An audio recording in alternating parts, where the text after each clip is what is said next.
পৃথিবীর মধ্যে সবথেকে ভয়ঙ্কর যুদ্ধগুলোর মধ্যে একটি বড় যুদ্ধ কি জানো? পৃথিবীর মধ্যে সবথেকে যত ভয়ঙ্কর যুদ্ধ আছে তার মধ্যে সবথেকে একটি কঠিন যুদ্ধ যেটা আমার মনে হয় সেটা হলো নিজের সাথে নিজে যুদ্ধ করা। কেমন সেটা জানো? ধরো, যেটা আমাদের পছন্দ, যেটা আমাদের মনের মতো, সেটাকে আমরা কখনো কখনো নিজের ভালো লাগার স্বার্থে, নিজের ভালোবাসার স্বার্থে অ্যাকসেপ্ট করে নিতে পারি পজিটিভলি। কিন্তু যেটা আমাদের জন্য পছন্দ নয় বা আমরা যেটাকে পছন্দ কোনোদিন করিনি, কোনোদিন ভাবিনি সেই বিষয়টাকে নিয়ে বা সেই জিনিসটাকে নিয়ে, সেই ব্যক্তিকে নিয়ে, তার আগমন যদি লাইফে ঘটে বা সেই বিষয়টার আগমন যদি লাইফে ঘটে, সেটাকে পজিটিভলি অ্যাকসেপ্ট করা সবথেকে বুদ্ধিমানের কাজ আমার মনে হয়। কেন এই কথা বলছি?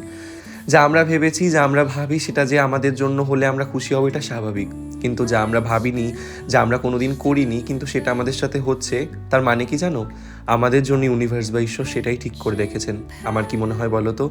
যেটা আমরা ভাবি, যা আমরা চাই, সেটা তো আমাদের লিস্টে রইলই। কিন্তু যা আমরা ভাবিনি, যা আমরা চাইনি কিন্তু পেলাম, ঈশ্বর আমাদের দিলেন, তার মানে সেটা আমাদের প্রাপ্য ছিল বা সেটা আমাদের জন্য দরকার।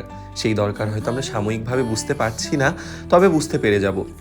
ঈশ্বর তাই দেন, আমার এটাই মনে হয়। তো সেই মুহূর্তে দাঁড়িয়ে নিজের সাথে নিজেকে যুদ্ধ করা বা নিজেকে পজিটিভলি বোঝানো, শুধু বোঝানো নয়, নিজেকে পজিটিভলি সবটাভাবে বোঝানো, এটা সবথেকে বুদ্ধিমানের কাজ। নিজের চিন্তাভাবনাকে প্রাধান্য দিয়ে নিজের সাথে ঘটে যাওয়ার, নিজের মনের বাইরে গিয়ে যেটা তোমার মনে হচ্ছে তার বিরুদ্ধে গিয়ে নিজেকে বোঝানো, এটা পৃথিবীর মধ্যে সবথেকে কঠিন কাজ। এই কাজটাকে যদি কেউ একবার সক্ষম করতে পারে, সেই জীবনে সবথেকে সুখী।